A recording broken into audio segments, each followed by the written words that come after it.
우리 앞에 성도님들에게 한번 인사하십시다. 주님의 이름으로 사랑하고 축복합니다. 인사하시겠습니다.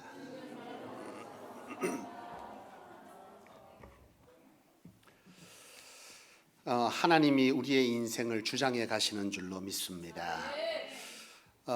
여러분이 잘 아는 곡 중에 Amazing Grace라고 하는 곡이 있습니다. 이 곡을 여러분 다 아시죠? 이 곡이 우리 번안된 것은 나 같은 죄인 살리신, 이렇게 우리는 찬송가로 기억을 하고 있습니다. 그런데 이 찬송가는 존 뉴턴에 의해서 쓰여졌는데, 이 존 뉴턴이라고 하는 이 사람은 원래 영국인이죠. 이 영국인인데, 이 존 뉴턴은 원래 노예선을 운항하는 선장입니다. 사실 그 시대의 노예선이라고 하는 것은 노예들은 짐승보다 못한 취급을 받을 때였고, 또 그 노예들을 싣고 사고 파는 이것들을 주재하는 이 노예선을 운항하는 선장이 바로 이 존 뉴턴인데요. 이 존 뉴턴은 원래 11살 때 아버지를 따라서 배를 타기 시작했습니다. 이 배는 물론 노예선이죠. 사실 그렇게 사람을 아주 비인격적으로 사고 파는 일을 하면서도 전혀 양심의 가책을 갖지 못하는 그런 인생으로 사는데요. 이 존 뉴턴이 아버지를 따라 11살 때 배를 탔지만 22살 때 노예선의 선장이 됩니다. 22살 때 노예선의 선장이 돼서 이제 배를 운항해 가는데, 그 하루는 굉장히 큰 풍랑을 만나게 되면서 이 존 뉴턴이 죽음을 경험하게 되죠. 생사를 오락가락합니다. 이제 배가 파손될 위기에 놓여지고 모든 자들이 이제 죽음을 준비해야 되는 이런 어떤 상황을 맞게 될 때에 이 존 뉴턴이 어릴 때 어머니로부터 들어왔던 하나님을 기억하게 되는 거죠. 과연 하나님이 나를 사랑하고 내 기도를 들어줄까라고 하는 이런 생각을 가졌지만, 워낙 절박했기 때문에 이 존 뉴턴은 하나님께 기도합니다. 살려줄 것을. 놀랍게도 그 죽음의 현장에서 존 뉴턴은 그 배가 무사히 귀향하게 되는 이런 경험을 하게 되죠. 그런데 문제는 뭐냐면, 그 이후에도 6년 동안 존 뉴턴은 계속해서 노예선을 운항을 하게 돼요. 참 여러분, 우리 인생이라고 하는 것이 그런 것 같아요. 하나님의 은혜가 임했어요. 감사하고 감격하는데요, 그게 오래 가지 못하잖아요. 그때 받은 걸로 끝이 나게 되는 바로 이런 것이 우리 인생 같은데, 바라기는 나는 오늘 저와 여러분들이 하나님께 은혜를 받았으면, 하나님 앞에 하나님 내가 이렇게 해주기를 원합니다 하고 그 은혜를 받았으면 그것이 은혜로 알고 그 은혜를 오랫동안 간직하고 살 수 있는 그런 믿음의 삶이 저와 여러분들의 인생 되기를 원합니다. 존 뉴턴은 그렇게 하지 못했어요. 하나님의 사랑이 그의 삶 가운데 부어졌지만 그 사랑을 잃어버린 채 6년의 세월을 보내다가 어느 날, 6년이 지난 어느 날 한 목사님의 메시지를 듣고 회심하는 일을 경험하게 됩니다. 그 현장은 곧 하나님의 사랑이 다시 부어지는 순간인 거죠. 그 일로 인해서 존 뉴턴은 신학교에 입학을 하게 되고, 신학교에 입학을 하면서 그가 자기가 살아왔던 세월을 회고하게 되는데, 자기가 얼마나 완악하고 얼마나 숭악한 인생을 살아왔는지에 대해서 생각하면서, 그런 숭악한 나를 위해서 십자가에 죽어주신 그 주님의 사랑이 그의 마음 가운데 다시금 사랑으로 부어지니 이 존 뉴턴이 회심하여서 쓰게 된 곡이 바로 저와 여러분들이 부르게 되는 이 찬송가 305장의 나 같은 죄인 살리신입니다.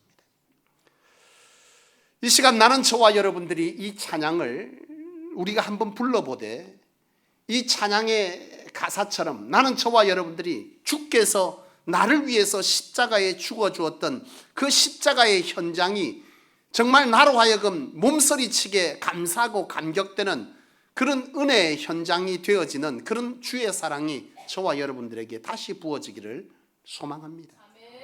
우리 한번 불러보시죠.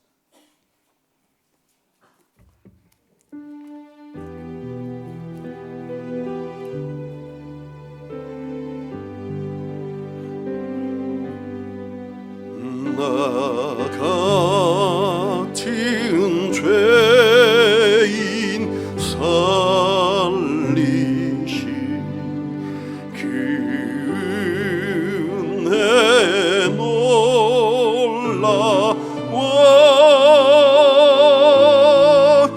잃었던 생명 찾았고 광명을 얻었네. 큰 죄악에서 건지신 주 은혜 고마워.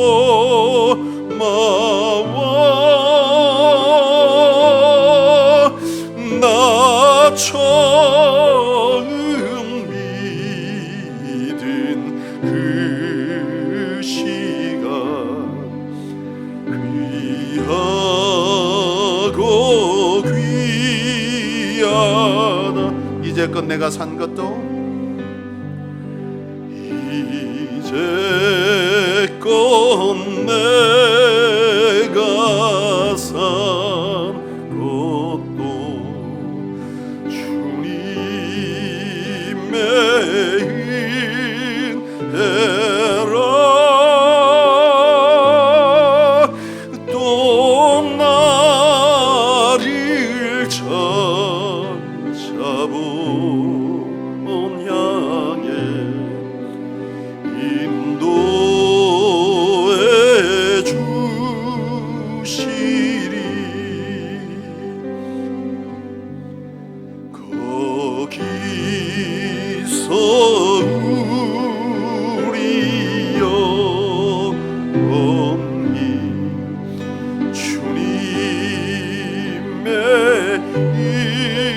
은혜로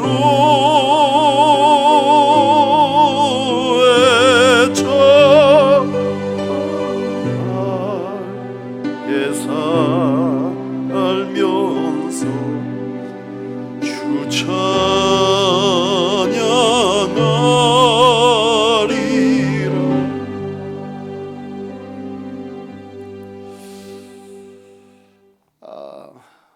존 뉴턴이라는 사람에게 바로 이 주님의 십자가에 죽으신 그 사건이 자신을 위한 죽음이었다는 사실이 위로부터 사랑으로 부어지니 이 존 뉴턴은 바로 이와 같은 놀라운 찬양을 기록하게 된 것입니다. 여러분, 우리가 신앙을 이렇게 하면서 살다 보면 신앙의 무기력이 찾아올 때가 있습니다. 예배를 드려도 예배에 감격이 없고, 말씀을 들어도 울림이 없고, 기도를 해도 기도가 되지 아니하고, 주를 위해 헌신해야 되는 그 헌신의 자리가 그저 의무적으로 책임감으로 무겁기만 한 그런 신앙의 상태가 우리가 신앙하다 보면 올 때가 있잖아요. 여러분, 그런데 오늘 여러분들이 아셔야 되는 것은 그 상태를 결코 오래 유지해서는 안 된다는 거죠. 왜냐하면 하나님의 나라는 어떤 곳이고 하나님의 나라는 어떻게 임하는 것입니까? 하나님의 나라는 바로 하나님의 통치가, 다스림이 있는 곳이 하나님의 나라고, 그 하나님의 다스림은 바로 이처럼 영적 무기력한 곳에 임할 수 없는 것이에요. 하나님의 다스림이 있는 곳에는 하나님의 권능과 역사가, 문제 해결이, 이런 것들이 나타나는 것이죠.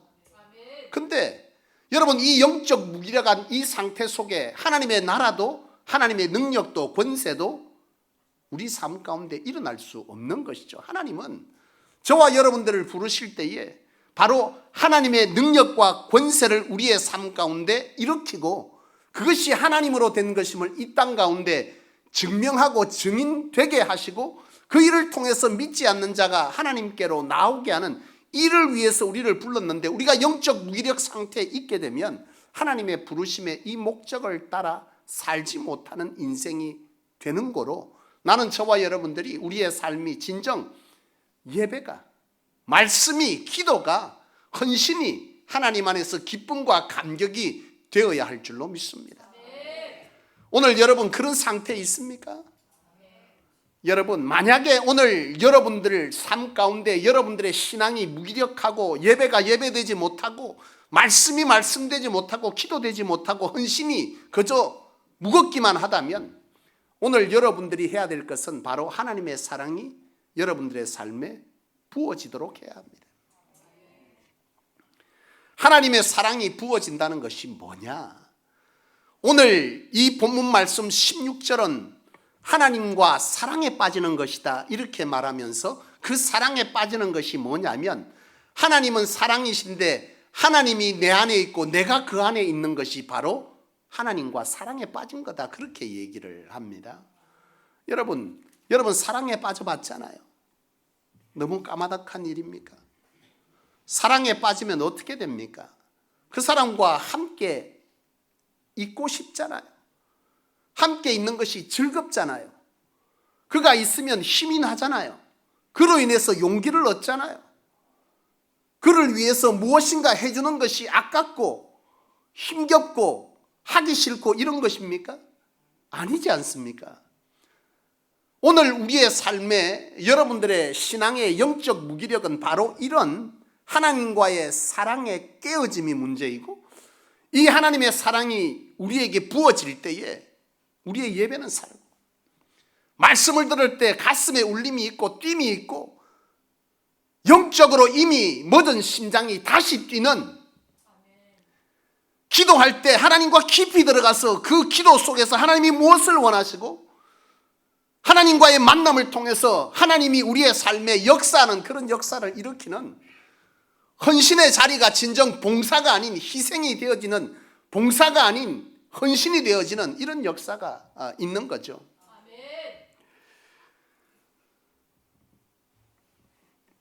나는 저와 여러분들이 진정 하나님께서 우리를 사랑하시는 그 사랑이 우리의 삶에 다시 깨달아지고 부어지기를 원합니다. 지난주에 참 가슴 아픈 일을 제가 경험했습니다. 우리 교회 집사님 네 분 하나님께서 참 쉽지 않은 아이를 허락했어요. 건강 상태가 좋지 아니하고 아이를 가지기가 쉽지 않은, 그런데 하나님께서 쌍둥이를 주셨죠. 그런데 안타깝게도 지난주에 7개월 만에 이 두 아이를 출산하게 되고 그 중에 큰아이인 하은이를 먼저 하늘나라로 보내는 일이 있었습니다. 저는 이 아이를 또 그 집사님 네 분을 보면서 그런 생각이 들어지는 겁니다. 이 아이가 비록 7개월 동안 그 부모와 함께 있다가 떠났지만 이 아이는 하나님께서 목적한 바가 계획한 바가 있을 것이다. 그것이 도대체 무엇일까? 저는 깨달아지는 거죠. 그 부부가 아이를 가지는 것 자체가 사실은 하나님의 기적 같은 은혜였어요. 쉽게 가질 수 있는 부부가 아닙니다. 그리고 그 아이를 출산하는 것도 어쩌면 당연하다고 생각했겠지만 당연한 게 아닌 거죠. 나는 그 아이가 이 부모에게 진정 하나님으로 안 되는 것이 없는, 하나님으로 그 아이가 가져졌고 또 아이를 가졌으면 당연히 출산할 것이라고 하는 이 당연함이 하나님 없이는 되지 아니하는 것임을 이 아이가 이 부모에게 믿음으로 깨닫게 해준다면 모든 것이 하나님의 은혜라고 하는 사실을 이 아이가 이 부모로부터 깨닫게 하여 줘서 믿음으로 이 땅을 주님 부르시는 그날까지 살게 할 수 있다면 이 아이가 7개월 동안 그와 함께 있고 떠났지만 가장 소중하고 귀한 선물로 그들의 인생에 남겨준 선물이 아닐까 이 생각을 하는 거죠. 하나님 없이 올 수 없었고 하나님께서 허락지 아니하면 또 이 땅에 살 수 없는 것, 이것이 철저한 하나님으로 되어진 일, 고로 이 땅에 그것도 당연하고 이것도 당연하다고 생각했던 그 어떤 것도 하나님 없이는 안 된다라고 하는 사실을 이 부모가 이 아이를 통해서 깨달을 수만 있다면, 그리고 그 믿음으로 일평생을 살아 믿음으로 승리하는 삶을 살아갈 수 있다면 이 아이는 분명 그 부모에게 가슴 아픈 아이지만 가장 귀한 선물인 것이죠. 나는 그 아이를 마지막에 너무나 작고 관도 너무나 작아요. 7개월이 관이 뭐 있겠어. 관 자체가 이것만 합니다. 화장하는데 3분도 안 걸립니다. 남는 것이 아무것도 없습니다. 죄도 안 나옵니다. 그 아이를 떠나보면서 하염없이 울고 있는 그 어머니와 그 가족들, 그리고 곁에 함께 또 다른 장례를 치르면서 사랑하는 사람을 떠나보내면서 울고 있는, 하염없이 울며 가슴 치며 울며 펑펑 울어대는 그들을 보면서 갑자기 내 가운데 깨달아지는 게 있는 거예요. 나는 과연 예수님의 십자가의 죽음을 놓고 언제 저렇게 하염없이 울었던가? 그것이 되돌아봐지는 겁니다. 내가 정말 주님의 십자가를 보면서 펑펑 울면서 그 주님의 십자가의 죽음이 나를 위한 것이고 그것이 너무 가슴 아파 하염없이 눈물을 흘리며 밤을 새웠던 그때를 돌아보니 이미 너무 오래전 얘기인 거예요. 그저 나에게는 이제 주님이 나를 사랑하셔서 십자가에 죽어주셨다는 것은 하나의 지식으로만 남아있는, 이것이 나는 그 현장에서 깨달아지는 거예요. 그러면서 과연 이 땅의 많은 그리스도인들 가운데 주님의 그 십자가의 그 죽으신 모습을 보면서 그 무릎을 꿇고 그 주님의 십자가를 보고 하염없이 통회하며 우는 사람이 과연 몇 명이나 있었을까? 그 주님의 십자가의 죽음을 보고 가슴을 치며 나를 위한 것이었던 주님의 그 십자가의 죽음이 너무나 가슴 아프고 미안한, 그래서 하염없이 가슴을 치며 울어보았던 심정을 가진, 경험을 가진 성도가 이 땅에 과연 얼마나 있을까? 여러분, 나는 이 시간 여러분들에게 그런 하나님의 사랑, 예수 그리스도의 죽음이 여러분들에게 정말 가슴치며 애통하며 슬퍼해야 될 그 경험이 여러분들에게 있어지기를 원합니다. 그 하나님의 사랑이 여러분들 심장 가운데, 여러분들 삶 가운데 부어지기를 원합니다. 그것이 부어질 때에 우리는 어떻게 되는 거예요? 죽어있던 영적 가슴이 뛰기 시작한 거예요. 나를 위해 죽으셨던 그 주님의 사랑, 그 주님을 위한 헌신은 결코 봉사가 아닌 헌신이 되는 거죠. 여러분, 봉사와 헌신의 차이가 뭡니까? 봉사와 헌신의 차이가 뭐예요? 봉사는 국가나 주위 사람들을 위한 선한 수고, 이게 봉사이죠. 헌신은 뭡니까? 구원의 은혜가 감사하여서, 감격하여서 자원으로 드리는 수고 아닙니까? 그 주님이 나를 위해 죽어준 그 주님, 그 십자가를 부여잡고 정말 눈물 뿌려본 자가 그를 떠나보냈던 그 가슴으로 그를 위한 일이면 기쁨으로 할 수 있는 일, 그게 헌신인 거예요. 내가 복을 받기 위해서 더 많은 것을 얻기 위해서 하는 수고가 헌신이 아니란 말이죠. 진정한 헌신은 예수 그리스도의 사랑을 받고 그분이 나를 위해 죽어줬던, 그래서 그 십자가를 부여잡고 펑펑 울어보았던 자가 그 주님께서 뭘 원하시고 이 땅 가운데 뭘 하라 하셨는지를 빚진 자의 심령으로, 미안한 자의 심정으로 자원해서 그 일을 하는, 그래서 그 자리가 싫고 힘든 것이 아닌, 하면 할수록 그 사랑이 애틋해지는 바로 그 현장이 진정 헌신의 현장인 거죠. 이 십자가의 사랑이 우리 가운데 다시 부어질 때 우리는 헌신이 봉사가 안 되는 거예요. 예배가, 말씀이, 기도가 지루한 것이 아닌 거예요. 오늘 여러분들의 삶에 진정 회복되기를 원하고 여러분들의 신앙이 회복되기를 원하면 하나님의 사랑이 우리 가운데 다시 부어져야 합니다. 아멘. 사도 바울은 이런 고백을 합니다. 나의 달려갈 길과 주 예수께 받은 사명을 이제는 마치려 하면은 나의 생명을 조금도 귀한 것으로 여기지 아니하노라. 어떻게 이게 가능하겠어요? 어떻게 가능하겠습니까? 사도 바울은 예수 그리스도의 십자가의 죽음을 놓고 펑펑 울어본 자입니다. 그 사랑이 깊이 그의 심정 가운데 부어진 겁니다.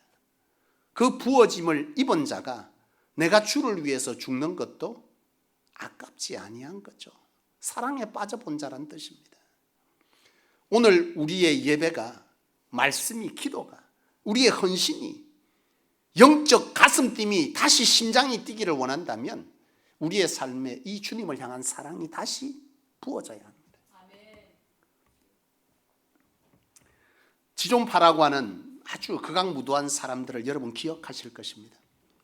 이 지존파는 어떤 자였습니까? 살인자 아닙니까? 연쇄살인범들.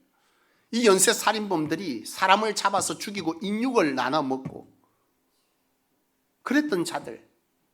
잡혀서 구속됐는데 방송에 나올 때 그들은 일말의 양심의 가책도 없습니다. 우리는 해야 될 일을 했을 뿐이다. 이 더러운 세상, 부조리한 세상 다 더 죽이지 못해서 한이다 이렇게 말했던 사람이 지존파의 그 사람들이죠. 그런데 그 사람들이 사형 언도를 받고 사형장으로 갈 때 마지막 불렀던 노래가 뭔 줄 아십니까? 우리가 앞서 불렀던 찬송가 305장입니다. 나 같은 죄인 살리신. 어떻게 그 사람들이 그렇게 될 수 있었을까요?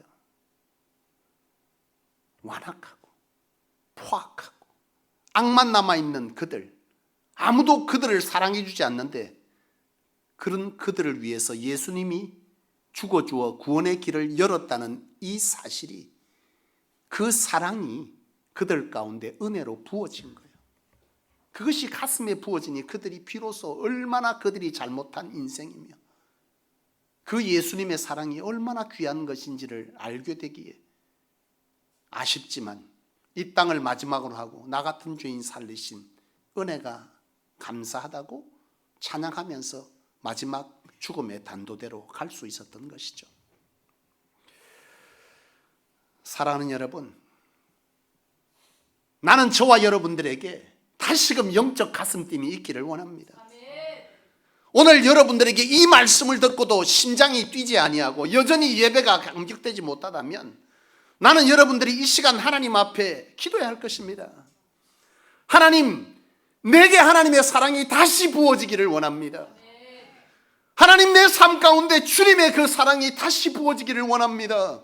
하나님, 내가 예수 그리스도의 십자가를 부여잡고 그 죽음 앞에서 눈물로 가슴 치며 애통할 수 있는 심장이, 그 사랑이 내게 다시 부어지기를 원합니다. 그 사랑이 우리 가운데 부어질 때 우리는 다시 우리의 영적 심장이 뛸 거예요. 우리의 예배가 살 것입니다.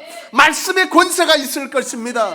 우리의 기도가 달라질 것이고 우리의 수고의 현장은 봉사가 아닌 헌신의 현장, 억지로가 아닌 어찌 더할까를 생각하는, 그래서 우리의 삶에 하나님의 권세와 능력이 더 있어서 우리가 살아갔던 그 자리에 놀라운 변화들을 일으키고 그 속에서 하나님이 나를 쓰고 있다는 이 놀라운 증인의 역할을 우리는 감당하게 될 것이고, 바로 이 땅에 많은 교회들이 있지만 이 하나님의 뜻을 상실해버린 이 시대에 이 성소를 세우시는 것은 저와 여러분들을 통해서 다시금 이 교회들을 교회되게 하기 위함인 줄로 알고, 오늘 저와 여러분들은 다시금 이 영적 가슴팀을 회복해야 될 줄로 믿습니다. 아니 되면 구해야 합니다. 하나님의 사랑이 외부로부터 주어지는 것, 이것은 우리의 노력으로 되는 것이 아니라 하나님의 은혜로 주어지는 것입니다. 여러분들의 삶에 무기력하고 신앙에 무기력하고 예배에 실패하고 말씀에 실패하고 기도에 실패하고 헌신이 무겁기만 하다면 여러분들은 기도의 자리에서 다른 것을 구할 것이 아니라 하나님, 내 삶에 다시 하나님의 사랑이 부어지게 하옵소서. 이렇게 기도해야 할 것입니다. 하나님의 사랑이 부어지면 그때부터 우리는요 달라질 거예요. 무기력하지 않습니다. 사랑하는 사람이 함께 있으면 힘나잖아요. 용기 나잖아요. 달라지잖아요. 세상이 바뀌잖아요. 하나님의 사랑이 우리 가운데 부어지면 그렇게 되는 거예요. 그때부터 우리는 삶이 달라집니다. 신앙이 달라집니다. 신앙이 달라지면 하나님의 나라가 경험되어지고 그 하나님께서 함께하는 그 자리는 바로 권능으로 함께하는 자리입니다. 성령이 너에게 임하시면 너희가 권능을 받고 바로 그 하나님의 나라, 영적 띠이 시작할 때 그곳이 하나님의 통치가 이루어지고 그곳에 권능이 있고 예루살렘과 유대와 사마리아 땅끝까지 이르러 증인되라 하신 이 놀라운 우리 삶의 증인됨의 역사가 나타나기 시작할 것입니다. 바라기는 한 아이의 이 죽음의 부름이 그 부모뿐만 아니라 우리에게도 다시금 영적으로 회복하는 귀한 시간이 되어진다면 이 아이는 그 부모를 떠나 우리에게도 가장 귀한 선물, 소중한 선물이 될 것입니다. 그런 우리 모두의 삶, 그런 신앙이 되실 수 있기를 주님의 이름으로 축원합니다. 기도하겠습니다. 사랑하는 하나님 아버지,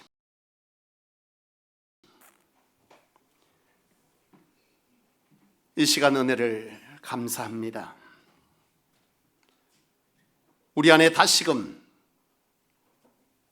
영적 심장이 뛸 수 있는 비결을 알게 하여 주시고 우리가 그렇게 살아서는 아니됨을 깨닫게 하여 주시고 하나님의 사랑이 다시금 우리 안에 부어지도록 기도할 수 있는 은혜를 우리에게 다시금 깨닫게 하여 주시니 감사합니다.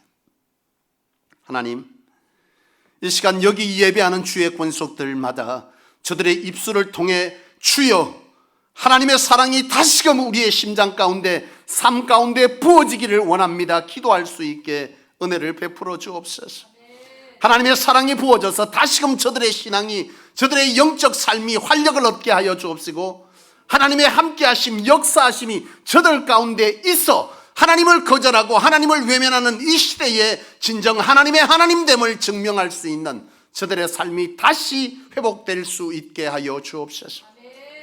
사랑하는 어린 자녀를 생명을 떠나보내는 하나님이여 그 가정을 여호와여 위로하여 주시고 그 어린 생명이 그 가정에 더욱더 믿음으로 살게 할 은혜가 되게 하여 주시며 또한 듣는 우리에게도 다시금 하나님 없이는 하나님으로 안 되는 것이 없는 모든 것이 은혜임을 깨닫는 하나님의 사랑이 부어지도록 간구하는 기회가 되게 하여 주셔서 그 어린 생명의 죽음이 우리에게도 의미 있는 선물 같은 죽음이 되도록 여호와여 우리 위에 은혜로 역사하여 주시옵소서. 주 예수님의 이름으로 간절히 기도하옵나이다. 아멘.